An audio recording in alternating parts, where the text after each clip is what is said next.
وزیر خارجہ کی اسلام آباد میں ہونے والی ملاقات صرف ملاقات نہیں ہے بلکہ ایک پیغام ہے کہ پاکستان عالمی تنازع کے حل میں ایک فعال قیادت کے طور پر سامنے آیا ہے۔ عالمی طاقتوں کے الجھے مسائل کا حل اب پاکستان میں بیٹھ کر تلاش کیا جا رہا ہے، جو نہ صرف پاکستان کی سفارتی کامیابی ہے بلکہ عالمی طاقتوں کا یہ اعتراف کہ پاکستان خطے میں اہم ترین طاقت کے طور پر ابھر چکا ہے۔ اب سوال یہ ہے کہ جب دنیا ایک بڑے تصادم کی طرف بڑھ رہی ہے، ایسے میں پاکستان کی میزبانی میں ہونے والا یہ اجلاس اہم ہے۔ کیا پاکستان کی یہ کوششیں مشرق وسطیٰ میں قیام امن کی جانب پہلا قدم ثابت ہوں گی؟ اس سب پر بات کریں گے، اور ساتھ ہی ساتھ پاکستان کی ان کوششوں پر ہمسایہ ملک میں پروپیگنڈے کی ایک مشین چل رہی ہے، ایک طوفان بپا ہے، اس کی وجہ کیا ہے؟ اس سب پر بات ہوگی۔ ماہر بین الاقوامی امور اور سابق سفیر جوہر سلیم صاحب ہمارے ساتھ موجود ہیں۔ بہت شکریہ جوہر صاحب آپ کے وقت کا۔ سب سے پہلے تو سر، پوری دنیا کی نظریں ہیں پاکستان پر کہ اس وقت مذاکرات ہو رہے ہیں 4 ممالک کے، اور اس کے بعد اگلا مرحلہ یہ سوچا جا رہا ہے کہ جو فریق ہیں جنگ میں دونوں، یعنی امریکہ اور ایران، ان کے مابین مذاکرات بھی توقع کی جا رہی ہے کہ شاید پاکستان میں ہو۔ یہ جو ابتدائی طور پر 4 ممالک بیٹھے ہیں، وزراء خارجہ ہے، یہ کتنا اہم ہے اس عمل میں؟ جی بالکل، آپ نے بہت اچھا ہے کہ ابتدائیہ دیا، اوور ویو دیا۔ یہ بالکل صحیح ہے کہ دیکھیں یہ جو 4 ملک ہیں ان کی اہمیت کیا ہے اس موقع پہ۔ ایک تو یہ عالم اسلام کے ممتاز ترین یا اہم ترین ممالک ہیں، ایجپٹ ہے، ترکیہ ہے، سعودیہ ہے۔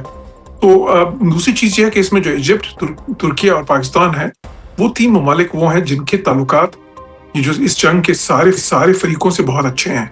ایران سے بھی بہت اچھے ہیں، امریکہ سے بھی بہت اچھے ہیں، اور خلیجی ممالک جو ہیں بشمول سعودی عربیہ ان سے بہت ہی اچھے ہیں۔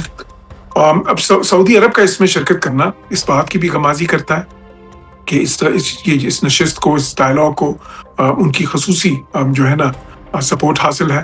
فیصل بن فرحان جو ہیں، دیکھیں بہت ہی آزمودہ فارن منسٹر ہیں، میں تو انہیں پرسنلی جانتا ہوں کیونکہ جب میں جرمنی میں سفیر تھا تو یہ بھی ادھر سفیر تھا جرمنی میں ہی۔ تو وہ جو ہے ابھی جو ہے نا، اور پھر یہ شہزادہ سلمان کے بھی بہت ہی قریب ہیں، شہزادہ محمد بن سلمان کے، تو ان کا یہاں پہ آنا اور پھر باقی سارے وزراء خارجہ کا، وہ اس چیز کی بالکل یہ اہمیت جو تھی اس کو اور بھی اجاگر کرتا ہے کہ پاکستان کا رول اس وقت اس جنگ کو رکوانے میں ایز اے فیسیلیٹیٹر اور ایز اے میڈیٹر وہ کتنی اہمیت کا حامل ہے۔ بیکاز دیکھیں مسئلہ کیا ہے اس وقت؟ مسئلہ یہ ہے کہ جو 2 سائڈس ہیں، اگر ایران اور امریکہ کو لے لیں مینلی، باقی تو چلیں امریکہ جو ہے خلیجی ممالک جو ہیں وہ اس وقت جو ہے وہ امریکہ کے ظاہرے کے ساتھ ہی نتھی ہیں، اس لیے کہ امریکہ کے بحری اڈے ادھر ہیں۔ تو ان میں بہت ہی زیادہ فرق ہے اس وقت۔ وہ 15 پوائنٹس جو امریکہ سے آئے ہیں، جو 6 پوائنٹس ایران کی طرف سے آئے ہیں، وہ بہت ہی ڈائیورجنٹ ہیں۔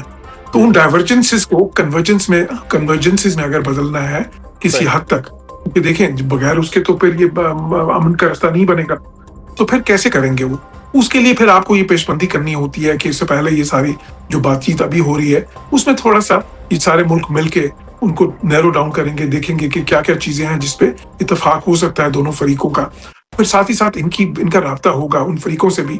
ایران سے دیکھیں پاکستان کا رابطہ جو ہے ہائیسٹ لیولز کے اوپر ہے، اعلیٰ ترین سطح پہ۔ کل ہی وزیر اعظم نے بات کی، خارجہ کی جو ہے وہ بات چیت ہوئی، بالکل صحیح کہہ رہے ہیں، وہ تو ریگولر ہوتی رہتی ہے اور بھی بہت سطحوں پہ۔ تو اسی طرح جو ہے سعودی کے ساتھ دیکھیں پاکستان کتنا زیادہ اعلیٰ ترین سطح پہ ریگولر کانٹیکٹ ہے، اور اسی طرح ترکیہ اور ایجپٹ بھی پاکستان سے۔ لیکن جوہر سلیم صاحب، اس سارے عمل میں ایک چیز جو ہے کہ پاکستان کا رول بہرحال بڑا اہم ہے۔ میں جنگ کی صورتحال کی ایک طرف مذاکرات کی بات ہو رہی ہے، دوسری طرف حملے تیز ہو گئے، لیکن اس سے پہلے ایک اور بڑا عمل ہے۔ پوری دنیا یہ چاہتی ہے کہ جنگ بندی ہو۔ ایران میں آپ امریکہ میں دیکھ لیجئے مظاہرے ہوئے ہیں، پوری دنیا یہ چاہ رہی ہے، لیکن آپ کے ہمسایہ ملک جو ہے وہاں پر یہ بڑا ایک واویلا ہو رہا ہے۔ پاکستان کے امریکہ کے ساتھ تعلقات اچھے ہیں، چائنا کے ساتھ اچھے ہیں، پاکستان کے سعودی عرب کے ساتھ اچھے ہیں، ایران کے ساتھ اچھے ہیں، پاکستان کی چین کے ساتھ تعلقات اچھے ہیں۔ اس سارے عمل میں ہمسایہ ملک میں جو ایک طوفان بپا ہے، یہ کیوں ہے؟ سفارتی آداب بھی پھولے، ان کے وزیر خارجہ، آپ خود سفیر رہے ہیں، آپ چیزوں کو سمجھتے ہیں، اس قسم کا معاملہ وہاں کیوں ہو رہا ہے؟ ہوا بلکہ دی جا رہی ہے، پروپیگنڈا ہو رہا ہے، کیوں ہو رہا ہے؟ جی آپ نے بالکل صحیح کہا۔ دیکھیں اس وقت جب پاکستان کی جو ہے ایک ایسا عام کام کر رہا ہے فیسیلیٹیٹر کا، میڈیٹر کا، کہ ساری دنیا کی نظریں پاکستان کی طرف ہیں، اسلام آباد کی طرف ہیں، تو اس وقت جو ہمارا ہمسایہ ملک ہے وہ ظاہر ہے ہندوستان کی آپ بات کر رہے ہیں، تو اس میں جس طرح کی ایک تو خیر وہ اسٹریٹجک ریلیونس کا شکار ہیں اس وقت، کیونکہ ان کی کوئی ریلیونس نظر نہیں آ رہی ساری سچویشن میں، کہیں ان کا نام نہیں آ رہا۔ وہ سمجھتے ہیں دنیا کا ہم سب سے بڑا ملک ہے، آبادی کے حساب سے دنیا کی سب سے بڑی جمہوریت ابھی اپنے آپ کو وہ کہتے ہیں، لیکن اور اسی طرح کہتے ہیں کہ اس خطے کی ہم ڈومیننٹ یا جو ہے نا سب سے زیادہ ڈومیننٹ پاور ہے. اس کے باوجود اپنے آپ کو پھر وہ نیٹ سیکورٹی اسٹیبلائزر بھی کہتے ہیں, لیکن کوئی تسلیم نہیں کر رہا ان کی جو ہے نا اہمیت کو. تو اس کی وجہ سے وہ کہتے ہیں نا کھسیانی بلی کھمبا نوچے کے مزداق. اب ایسے بیانات دیے ہیں. اب دیکھیں جے شنکر جو ہیں صرف وزیر خارجہ نہیں ہے, بہت سے سالوں سے, اس سے پہلے فورن سیکرٹری بھی رہے ہیں, ظاہر سفیر بہت ملکوں میں, ایک کریئر ڈپلومیٹ رہے ہیں ان کے, تو بلکہ والد بھی کریئر ڈپلومیٹ تھے. تو اس کے بعد اس طرح کے بیانات دینا, وہ تو میں سمجھتا ہوں کہ دیکھیں یہ صرف یہ نہیں تھا کہ سفارتی آداب کے منافی تھا. میں سمجھتا ہوں کہ یہ ایک صرف سفارتی شرپسندی یا سفارتی شرانگیزی ہے جو انہوں نے کی ہے. اور اس کا مقصد کیا ہے؟ اس کا مقصد ہے انڈرمائن کرنا پاکستان کی جو اس وقت ایک جو ہے نا ڈپلومیسی ہے, اور پاکستان کی جو ایک افادیت ہے as a facilitator and mediator جو پاکستان کا رول ہے اس کو. لیکن یہ اسے انڈرمائن ہوگا نہیں, کیونکہ اس سے ان کی صرف بوکھلاہٹ ظاہر ہوتی ہے. پھر دیکھیں اسی بیان میں انہوں نے کہا کہ جی پاکستان تو کبھی ایک کے ساتھ الائن ہو جاتا ہے, کبھی دوسرے کا, ہمیں کوئی ضرورت نہیں ہے, ہم اسٹریٹجک آٹونومی میں بلیو رکھتے ہیں. تو دیکھیں اس کے دو پہلو ہیں. ایک تو یہ ہے کہ اسٹریٹجک آٹونومی, کون سی اسٹریٹجک آٹونومی؟ مطلب ایک طرف تو آپ جو ہے نا انڈو پیسفک اسٹریٹجی کا حصہ ہیں, چائنا کی جو کنٹینمنٹ پالیسی ہے امریکہ کی اور مغرب کی, آپ ان میں ان کے اہلکار ہیں, آپ تو ان کی وفاداری کا دم بھرتے ہیں. دوسری طرف آپ جا کے چائنا کو کہتے ہیں کہ جی دیکھیں ہم تو ایس سی او میں آپ کے پارٹنر ہیں, ہم تو برکس میں آپ کے پارٹنر ہیں, ہماری تو دنیا میں سب سے بڑی ٹریڈ جو ہے ان میں ہماری آتی ہے, تو ہم تو آپ کے ساتھ ہیں.